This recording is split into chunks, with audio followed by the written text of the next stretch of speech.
Assalomu alaykum hammaga. Sizlar bilan Sirojiddin. Xudo xolasa bugungi darsimiz sizlar bilan ikkinchisi bo'ladi. Ya'ni ikkinchi dars. Demak, mavzumizni nomi fraktalniy struktura. O'tgan darsda ozgina takrorlab o'tamiz. Bizda bozorda o'sha aytib o'tganimizdek ko'rinib turadigan narsa bu, ya'ni hamma minimum maksimumlar. Faqat juda ko'pligini hisobiga biz hammasida ham ishlayvermaymiz. Ya'ni nimani hisobiga hammasida ishlayvermaymiz. Bizda bizga eng kerakli narsa bozorda bu trendni yo'nalishini aniqlash. Ya'ni o'zi trendni o'zi yo'nalish, faqat qaysi yo'nalishdaligini aniqlash. Demak, trendni qanaqa qilib aniqlardik? O'suvchi trend yokida pasayuvchi trendligini. Demak, bizda o'suvchi trend minimumlari, ya'ni 1 va 2 minimumlari bir-biridan yuqorida va 1 va 2 maksimumlari bir-biridan yuqorida. Ya'ni minimum ham maksimum ham bir-biridan yuqorida bo'lsa, demak o'suvchi trendga aylangan bo'lar ekan. Ya'ni bizda endi buni teskarisi, demak pasayuvchi trend qanaqa? Pasayuvchi trend bu, ya'ni minimum va maksimumlari bir-biridan pastda bo'lsa, demak bizda bu pasayuvchi trend. Ana endi xo'p, trendni topdik. Bozorga qanaqa qilib kiramiz? Shu narsa haqida gaplashib o'tamiz va bozordagi eng muhim narsalarimizdan biri bizda bu risk. Bozorda biladigan narsamiz faqat risk. Qaysi tomonga ketishini hech kim bilmaydi bu bozorni. Ya'ni analiz orqali bilishimiz mumkin. O'shani hisobiga biz, ya'ni 100% ishonmasligimiz kerak edi. Обязательно qiladigan riskimiz bo'lishi kerak. 30 punktmi, 40 punktmi, 50 punktmi, hammada har xil. Demak, klassik uslubda risk ozgina kattaroq bo'ladi, lekin yurish veriyatnosti ham shunga yarasha bo'ladi. Ya'ni degani, deylik, misol siz o'suvchi trend topdingiz va unga nisbatan liniyangizni tortdingiz va yorib o'tgandan keyin, misol mana bu oraliq, biz har doim riskni punktda o'lchaymiz bozorda.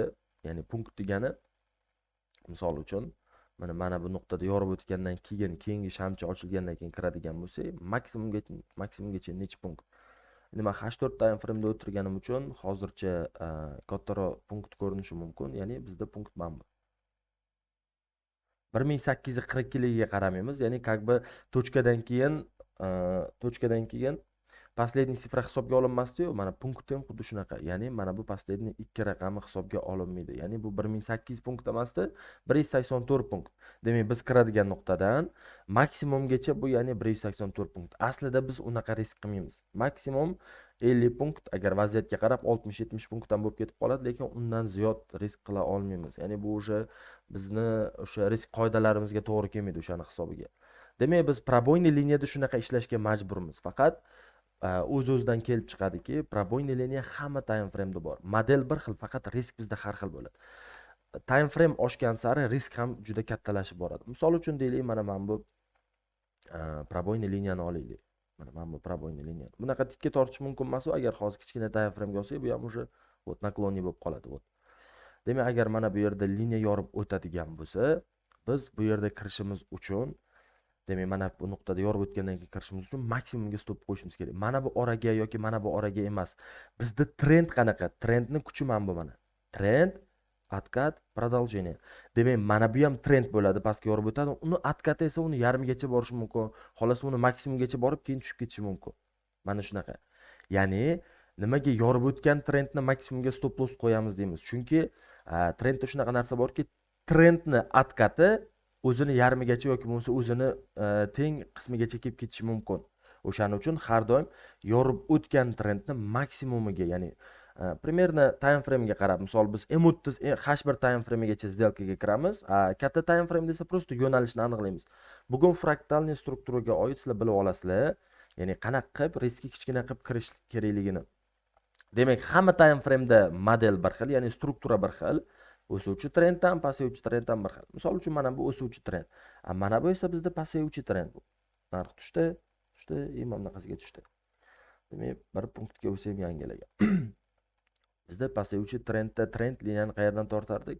Ну, ладно, buni olmaydigan bo'lsak ham, o'chirib olaylik. Mana bizda pasayuvchi trend все равно. Тренд, то есть тренд, откат и продолжение. Вот. Mana bu ikkalasini tutashtiradigan bo'lsak, bizda trend liniya hosil bo'ladi. Mana bu yerda pasayuvchi trend ko'rishimiz mumkin, bu yerda o'suvchi trendni. Demak, pasayuvchi trendga yuqoridan bosim bo'layotganning hisobiga u yorib o'ta olmayapti. Demak, yorib o'tgan taqdirda ham bo'ldi, ketdi yuqoriga. juda keskin yuqoriga ketdi bu. Misol men bu oradan riskni hisoblaydigan bo'lsak, yorib o'tgan shamcha, keyingi ochilgan shamchani hisoblaydigan bo'lsak, bizda примерно endi punkt ko'p, juda ham katta, 914 punkt. Lekin yurganini hisobga oladigan bo'lsak, o'sha 3,5 punkt turyapti. Ya'ni 900 punkt to'g'ri, risk juda ham slishkim katta, lekin unga o'shanga yarasha mana shu time frame'ga yarasha 3 barobar ziyod yurib beryapti mana shunaqa. Demak, biz juda ham kichkina risk qilishimiz uchun kichkina time frame'ga o'tishimiz kerak. Time frame qanchalik kattalashadigan bo'lsa, risk ham shunchalik kattalashadi. Deylik. Bizga narx yuqorida примерно mana bu global bizda globalniy пробойный liniya ichida o'zini lokalniysi bilan lokalniyni keyin gaplashib o'tamiz, xudo xolasa. Demak, bugungi temamizdan kelib chiqadigan bo'lsak, bugungi temamiz fraktalniy struktura, ya'ni fraktalniy strukturani qanaqaligini, nimaligini aytib o'taman.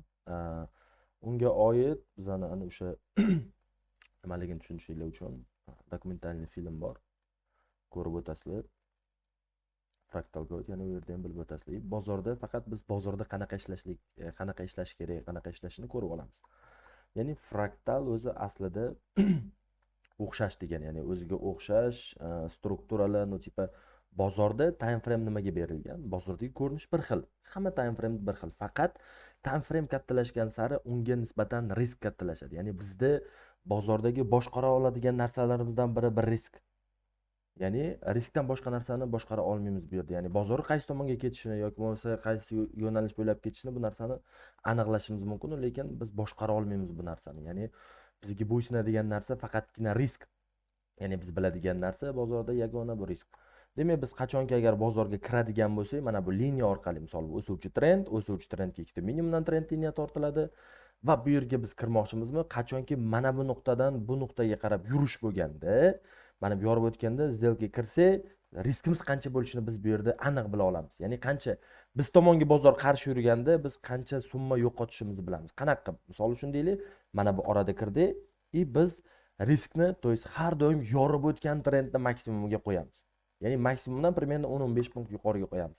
Sababi nimaga? Sababi har doim trend bo'lgan tomonga uni atkati o'zini yarmigacha yoki bo'lmasa prem boshlangan nuqtagacha kelib, keyin pastga tushib ketishi mumkin. O'shani hisobiga biz nima qilishimiz kerak ekan? O'zimizni strexovka qilgan holda maksimumdan 10-15 punkt yuqoriga qo'yamiz.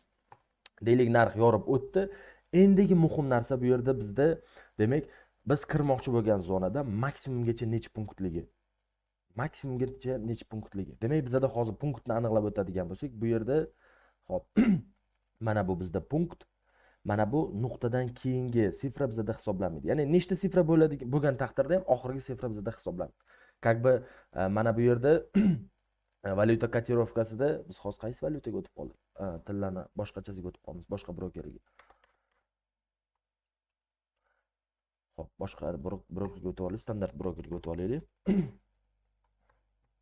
Xo'p, mana bu yerga o'tib olaylik. Trend liniyasi liniya tortilgan va biz kirishimiz uchun bizga kerak bo'ladigan narsa bizga mana bu liniyani ostida yopilishi. Ya'ni kelayotgan svecha liniyani ostida yopiladi va biz mana bu yerda bitimga kiramiz, ya'ni savdoga kiramiz, sellga. Demak, o'suvchi trendni yorib o'tishi bilan biz sellga kiramiz, ya'ni narx nima qilishiga, narx oqishiga kiramiz. Mana bu naklonni narx yorib o'tdimi, demak keskin narx pastga tushib ketishi mumkin. O'shaning uchun bu vaziyatni chizib turib kiramiz. Demak, bizda kelishib o'tganimizdek stopni maksimumdan yuqoriga qo'yamiz. Sababini gaplashib o'tayotgandik. Sababi agar riskimiz biz kirgan nuqtadan maksimumgacha примерно 30-35 punktlar bo'ladigan bo'lsa, demak примерно biz 10-15 punkt yuqoriga qo'yib, общий riskimizni 50 punktga tenglashtirib qo'yishimiz mumkin. Ya'ni bozorda riskni biz punkt bilan aniqlar ekanmiz. Demak, biz maksimum qiladigan riskimiz bozorda punktda 50 punkt. Ja ko'p borsa, misol ba'zi bir holatlarda 60-70 punktga teng bo'ladi, lekin bu risk уже. Riskdan chegaradan chiqish degani. Demak, ana endi o'z-o'zidan savol tug'iladi. Time frame kattalashgan sari mana bu modelni ko'rinishi o'zgarmaydi. Faqat nima o'zgarar ekan? Biz kiradigan nuqta bilan qiladigan riskimizni orasi juda kattalashib ketishi mumkin ekan. Misol tariqasida, agar biz hozir M5 time frame yoki M15 time frame ga o'tadigan bo'lsak, mana bu biz kiradigan zona va stopimizni qo'yadigan diapazon примерно 20-25 punktga teng bo'ladi. Yoki M30 H1 ga o'tadigan bo'lsak, biz kiradigan zona bilan stop lossni orasi bizga примерно уже 30, 35, 40, 50 punkt bo'ladi. Ya'ni M30 bilan H1 da. H4 ga o'tdikmi, mana bu oraliq, ya'ni biz kiradigan va stop qo'yadigan zonamiz orasi примерно 100 punktga teng bo'ladi, 100-150 punktga. D1 da yanada kattaroq, ya'ni 200-250 punktga, haftalikda уже yanada ko'proq. Demak, biz kiradigan zona va stop qo'yadigan zonamiz orasi примерно 350-500 punktgacha bo'lib ketib qolishi mumkin. Ya'ni misol tariqasida ko'rsatib o'taman. Mana bu kunlik time frame'dagi bizdagi пробойный liniya. Kunlik time frame'dagi. Demak, svecha yorib o'tib bizda yopilishi kerak. Yopilgandan keyin keyingi svechadan biz сделкаga kiramiz, ya'ni bitimga kiramiz. Deylik, mana yorib o'tdi va stop lossni maksimumdan yuqoriga. Stop loss bizda necha punkt bo'lyapti? Ya'ni D1 da turganimiz uchun движение u yerda juda ham katta bo'lgan. Mana bu harakatni o'zi примерно 2 hafta yoki 3 hafta ketgan mana shu liniyani yorib o'tish uchun. Demak, bizda bo'layotgan punkt oxirgi sifra hisoblanmaydi. O'sha как бы aytib o'tganimizdek, ya'ni bizda 929 punkt oxirgi sifra hisoblanmaydi. 929 punkt risk bo'lyapti agar bu yerda kirib stopni bu yerga qo'yadigan bo'lsak. Kimni depoziti yetadi agar narx yorib o'tgandan keyin откат qiladigan bo'lsa, примерно 400-500 punkt. Eng kichkina объемda, ya'ni 001 ochgan taqdirimizda ham 400 punktda 40 dollarga teng degani. 900 punkt turadigan bo'lsa, vdrug, ya'ni prям shu yergacha keladigan bo'lsa, bu 90 nechidir dollar degani. Endi kimdir sabr yetmaydi, 001 ochgani 0 ochadigan bo'lsa, примерно 900 qanchadir dollar risk qildi. Ya'ni 929 dollar siz zararda turibsiz degani, yoki mana bu oraliqqa kelsa 400 dollar zararda turibsiz degani. Bunaqa riskovat qilib hech kim kirmaydi bozorda. Bizaga bozorda juda ham kichkina risk qilib, juda ham ko'p foyda olishimiz kerak. Bunga bizga eng kerakli bo'ladigan narsa fraktalniy struktura. Ya'ni bizda figura bir xil bo'ladi, faqat kichkina time frame dan kirib olishimiz kerak bo'ladi. Misol, mana kichkina time frame da ham xuddi shunaqa trend bor, ya'ni o'suvchi trend. Mana buni yorib o'tganda, misol keyingi switch ochilgandan keyin kiradigan bo'lsangiz, примерно sizda risk 33, 34, 34 punkt bo'lyapti. Mana narx уже qancha oqdi pastga? 85 punktga oqdi. Bu ya'ni M30 time frame da. Lekin fraktalni qanaqa qilib ishlatamiz degan savol bo'ladi. Chunki har bir nuqtada qaysi xohlagan time frameingizga o'tmang, пробойный liniya bor. Ya'ni пробойный liniya deganda hammani xayoliga nima keladi? Yoki o'suvchi trend, yoki pasayuvchi trend. Ikkalasini ham nomlanishi пробойный liniya. O'suvchini ham pasayuvchini ham aniqlab olishni bilamiz. Ya'ni minimum va maksimumlari bir-biridan yuqori bo'lsa, demak bu o'suvchi, minimum maksimumlari bir-biridan pastda bo'lsa, demak bu pasayuvchi. Xo'p. Keyingi temaga o'tamiz. To есть, keyingi anaqaga o'tamiz, etapga. Fraktalniy strukturani qanaqa qilib aniqlay olamiz? Demak, biz har doim katta time frame dan liniya chizib kelishni boshlaymiz. Ya'ni, birinchi trendni aniqlab olamiz katta time frame da. Bizda trend demak o'suvchi ekan. Mana bunaqa. O'sha o'suvchini ko'rganimizdan keyin biz пробойный liniyani tortib qo'yishni boshlaymiz. Ya'ni bu D1 time frame da narx agar yorib o'tishini kutishimiz uchun bu yerda примерно 3 hafta, 4 hafta vaqt o'tib ketib qolishi mumkin narx liniyaga kelguncha. Bizning asosiy maqsadimiz mana shu liniyagacha keladigan narxni foyda qilib olish o'zimizga. Tushunarli? Ya'ni narx qachon razvorot qilishni boshlaydi? Narx qachonki biz, ya'ni qachon liniyani tortamiz, qachonki ikkita maksimum bir-biridan yuqorida bo'lganda liniyani tortamiz va mana shu liniyaga narx kelganda yorib o'tishini kutib keyin bozorga kiramiz, to'g'rimi? Demak, narx qachon aslida liniyaga qarab kelar ekan? Qachonki o'zini eski birinchi minimumini, to есть maksimumini yangilasa, bo'ldi, bozorga boradigan narx joyi qolmaydi. Ya'ni narx уже откат qilish kerak bo'ladi. Bizda demak trend bor, откат bor va продолжение eski narxi yangilaydida, sразу bozor nima qiladi? Pastga tushishni boshlaydi. Yoki tushishni boshlamasa ham liniyagacha keladi обязательно. Chunki bozorga balans kerak. Balans degani narx misol qancha o'sadigan bo'lsa, o'shanga yarasha примерно 50% yoki 70% откат degan. Demak, biz mana shu откатni o'zimizga foyda qilib olishimiz kerak. Mana bu откатni. Xo'p, buni qanaqa qilib qay tarzda amalga oshiramiz? Narx hech qachonda o'sayotganda primoy o'smaydi. Deylik, men bitta liniya orqali ko'rsataman. Ya'ni bu D1 da ko'rinishi. Demak, narx откат qildi. Endi narx mana bu maksimumni yangilash uchun bu D1dagi holat. H4 time frame'da примерно mana bunaqa strukturada boradi. Yorib o'tdi va yana ketdi yuqoriga. Mana bu shaklda. Demak, biz qachonki mana bu asosiy struktura bo'lganda, ya'ni asosiy global struktura bo'lganda, demak bo'ldi. Bizda ikkita minimumimiz bor global va ikkita maksimumimiz bor. Demak, mana bu katta global liniyani tortishga haqlimiz. Qachonki yorib o'tmaganda, o'shanda bizda samniyani bo'lish kerak, chizmasligimiz kerak. Ya'ni qachonki narx mana bu shaklda turgan bo'lsa, biz liniyani torta olmaymiz. Ya'ni maksimumni yangilanmagan, to'g'ri, minimumlarning shartlari bajarilgan, lekin maksimumlarning sharti ham bir-biridan yuqorida bo'lishi kerak. O'shandagina to'laqonli liniyani torta olamiz. Demak, bu yerda yorib o'tmagan bo'lsa, qachonki bu liniyani yorib o'tgan taqdirda ham biz selga kira olmaymiz. Chunki shart bizga to'laqonli bajarilmagan. Shartda nima edi? Minimumlar ham va maksimumlar ham bir-biridan yuqorida bo'lishi kerak. Xo'p, demak bizda global bo'yicha ikkita minimum va ikkita maksimum yuqorida bo'ldi. Ana endi biz qachongina bu liniyaga yaqinlashganda yoki liniyani yorib o'tganda selga kirishimiz mumkin. Lekin bizga bir eslatma bor. Bu yerga qachon keladi va qachonki yorib o'tganda qanaqa qilib kiramiz biz? Risk juda ham kattalashadi. O'shaning uchun D1da shu strukturani topdingizlarmi? Mana bu maksimum yangilanguncha bo'lgan trenddagi har bir ikkita minimumga trend liniyasini tortasizlar. Ya'ni bu degani, mana bu maksimum yorib o'tishdan oldin bizda ikkita minimum va ikkita maksimum bo'ldimi? Demak, bunga ham liniyani tortamiz. Demak, xo'p, bu maksimum yorib o'tilgandan keyin yana H1 time frame'da yana ikkita minimum, ikkita maksimum bo'ldimi? Demak, bunga ham biz trend liniyani tortamiz. Endi H1 time frame'da bo'ldimi? Demak, M30 time frame'ga o'tadigan bo'lsak, uni ham o'zini ikkita demak, minimumi, ikkita maksimumi bor. Demak, biz u yerda ham nima qilamiz? Trend liniyani tortamiz. Va biz endigi qiladigan ishimiz, mana buni yorib o'tsa kirmaymizda. Bizaga пробойный liniya mana bu oralarda ham bor. Demak, birinchi, ya'ni последний chizgan liniyamiz yorib o'tdimi, biz bozorga kiramiz va risk juda ham bizda kichiklashib qoldi. Ana endi kutadigan narsamiz globalga kelishini kutamiz. Va biz mana bu nuqtada kiramiz, stopni bu yerga qo'yamiz. Narx biz 100 talik bilamiz mana bu oraga kelishini. Ya'ni 100 talik bilamiz mana bu oraga kelishini. Nima bo'lsa ham shu yerda bo'ladi. Ya'ni pastga yorib o'tsa ham shu yerda yorib o'tadi yoki atboy bo'lib ketadigan bo'lsa ham mana shu yerda atboyini kutib olishimiz mumkin. Ya'ni atboy degani o'sha liniyadan orqaga qaytib ketishi. O'tgan darsda gaplashib o'tganimizdek. Liniyadan orqaga qaytib ketish.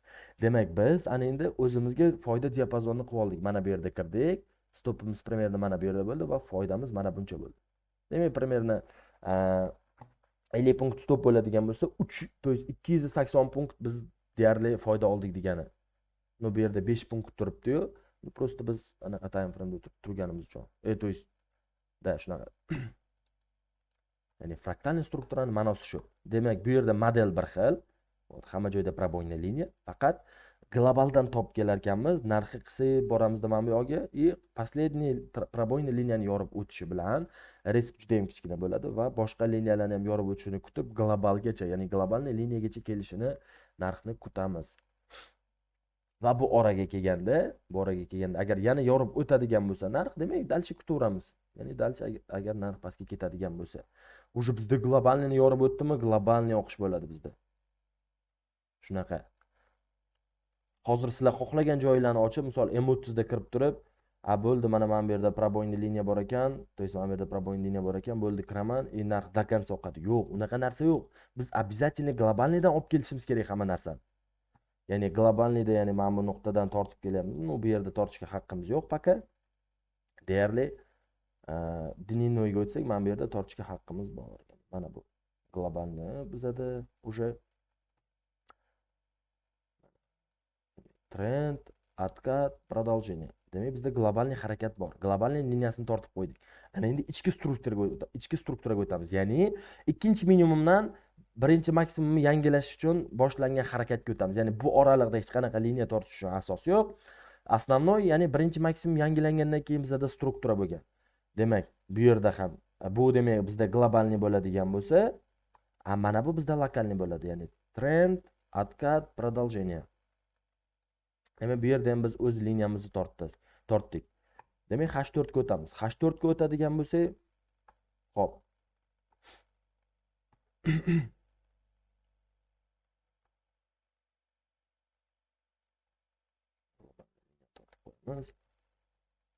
Demak, H4 ga o'tadigan bo'lsak, bizlarga deyarli struktura ko'rinmayapti trendning ichida. Ya'ni mana bu orada boru, lekin bu примерно bu yerga torta olmaymiz. Chunki bu ikkita minimum orasi, ikkita minimum orasiga tortish mumkin emas. Qachon biz trend topdik? Trend topganimizdan keyin fraktalni chizayotgan vaqtimizda mana buni, ya'ni trendning ichida ham o'zining kichkina tendensiyasi bo'ladi-da. Ya'ni tendensiya degani asosiy narxga qarshi kichkina harakat. Mana. Ya'ni asosiy trend va uni tendensiyasi bor. Ham o'sadi, ham tushadi. Ya'ni ham o'sadi, tushadi, o'sadi, tushadi. Mana shu tarzda. Uni tendensiyasi shunaqa harakatlanadi. Biz asosiy harakatni, globalniy harakat topganimizdan keyin bu oraga liniya tortishga haqqimiz yo'q o'zi aslida. Ya'ni mana bu trendning ichida ham kichkina o'zining tendensiyasini harakati bor, lekin bu yerga tortishga haqqimiz yo'q. Biz qachonki mana buni global deb oldik, ya'ni ikkinchi minimumdan keyingi harakatga biz liniya tortishga haqqimiz bor. Ya'ni mana bu yerga. Trend to есть tendensiya, kichkina tendensiya, mana shu trendga tortib ketishga haqqimiz bor. Ya'ni globalga tortdik, endi lokalniga tortamiz va keyingi lokalniga tortamiz va последний liniyamizni qachon yorib o'tsa, o'sha yerda kiramiz и globalgacha ushlaymiz. Вот. Demak, уже bizda asosiy harakat paydo bo'ldi. Trend bo'ldi, откат bo'ldi, продолжение, yana откат. Narx endi qaysi tomonga ketsa, biz mana bu yerda kirganmiz va foydani bu yergacha oldik. Chunki bu globalniy liniya bu. Ya'ni bu narxni ham qaytarib yuborish mumkin orqaga, kelayotgan narx. Mana bu kelayotgan narx orqaga qaytarib yuborish yoki yorib o'tsa, demak, глубокий pastga qarab ketib qolishi mumkin. Demak, biz reaksiyani asosiy global harakatdan olar ekanmiz. O'zi aslida har bir liniya narxni qaytarib yuborish kuchiga ega. Ya'ni buni обязательно yodda tutishinglar kerak. U M30 bo'lsin, xoh H1 bo'lsin, xoh H4 bo'lsin, D1 bo'lsin, mana har bir liniya, ya'ni mana bu liniya haqida gap ketyapti. Har bir liniya kelayotgan narxni qaytarib yuborish kuchiga ega. Demak, bu gapdan o'z-o'zidan kelib chiqadiki, globalniy trendni topgan taqdirimizda, misol bu yerdagi tendensiyani chizib o'tirmayman, ikkinchi minimumdan keyingi tendensiyani chizamiz. Chunki bizga shu muhim. Demak, narx yorib o'tish uchun mana bunaqa harakat boshlanadi. Maksimum narx yorib o'tdik. Mana bunaqa ko'rinish. Demak, bizda maksimum yangilandi. Eng pastki minimumni olamiz va mana bunaqa globalniy trendni tortib qo'yamiz. Demak, bizda lokalniy harakat boshlandi. Lokalniyni ham chizamiz. Undan keyingi lokalniyni ham chizamiz. Va undan keyingi lokalniy ham chiziladi bizda. Вот. Последний yetib keldik. Demak, biz qachon mana bu liniyani yorib o'tadigan bo'lsak, undan keyingi liniya bizda narxi qaytarib yuborish kuchiga ega. Har bir liniya narx qaytarib yuborish kuchiga ega. Вот. Demak, biz qachonki kirganimizda stop bizda обязательно bo'ladi. Agar biz kirgan nuqtadan keyingi liniyamizgacha 1 ga 2 yoki 1 ga 3 соотношение bo'ladigan bo'lsa, biz demak ochiq pozitsiyamiz, ya'ni сделкamizni yopishimiz mumkin. Yokida save qilib qo'yib keyingi liniyagacha kutishimiz mumkin. Demak, bu yerdan ham откат bo'ladigan bo'lsa, uni ham yorib o'tishini kutamiz, обязательно keyingi zonagacha kutamiz. Ya'ni globalniygacha borish kerak. Chunki maksimum yangilandi, narxning boradigan nuqtasi bo'lmaydi. Nimaga maksimum yangilanganda narx qaytish kerak? Chunki har bir minimum maksimumda крупный игрок turadi. Крупный игрокning stop qayerda turadi? Undan ozgina yuqorida yoki bo'lmasa minimumdan ozgina pastda. Demak, biz maksimumga qarab boryapmizmi? Крупный игрокning zonasini уже urib o'tganimizdan keyin o'sha narxda bo'shsizlik bo'ladi, narx pastga qulashni boshlaydi. Ya'ni крупный игрок bozordan chiqib ketish boshlaydi, keyingi крупный игрок bozorga kirib bozorni qullatadi. Mana shunaqa. Ya'ni fraktal bizga nima berar ekan? Riskni juda ham minimallashtirish imkoniyatini berar ekan. Risk juda minimallashib ketadi. Misol uchun deylik, bizda mana bu globalniy harakatni olaylik, чтобы sizlarga tushunarli bo'lishi uchun. Mana bu globalniy harakat. Demak, mana buni chetroqga suramiz. Biz demak, mana bu globalniy harakatda ham aslida kira olishimiz mumkin. Faqat nimani hisobiga kirmayapmiz? Voy.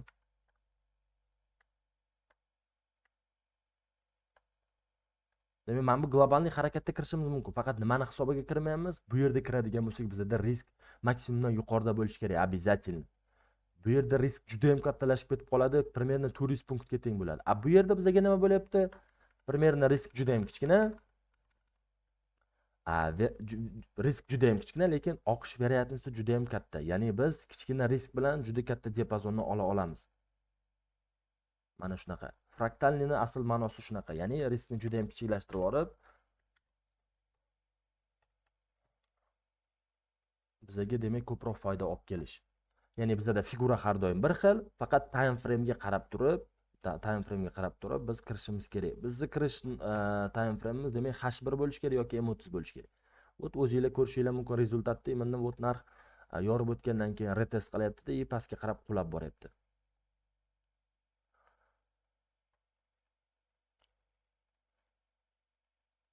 Shunaqa. Demak, yana ko'rishimiz mumkin примерно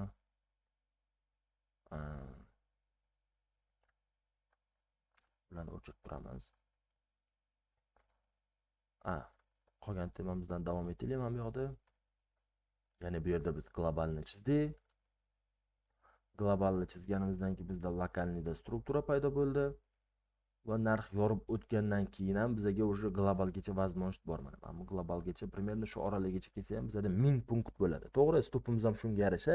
Faqat biz D1da kira olmaymiz. Bizda qachon shans bo'ladi kirishga? Qachonki narx retestga kelganda. Ya'ni retest degani nima degani? Narx har doim o'zini yorib o'tgan уровеньga test qiladi. Misol uchun пробойный liniya bizda пробойный liniya bo'ladigan bo'lsa, mana bu orada demak biz time frame'ga ahamiyat bermaymiz. Narx yorib o'tgandan keyin bu bizda уровень hisoblanadi. Narx qaytarib oluvchi. Agar yorib o'tsa, demak уровень o'z kuchini yo'qotdi. Narx yorib o'tgandan keyin unga test qiladi. Ya'ni mana shu liniyaga test qiladida, keyin продолжение qiladi pastga, davom ettiradi. Ya'ni test tugagandan keyin. Mana shu test vaqtida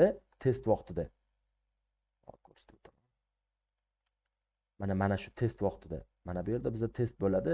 Agar buni qaysi time frame'ga endi ahamiyat beramiz, misol uchun bu D1 bo'ladigan bo'lsa, D1 da biz sellga kira olmaymiz mana bu orada.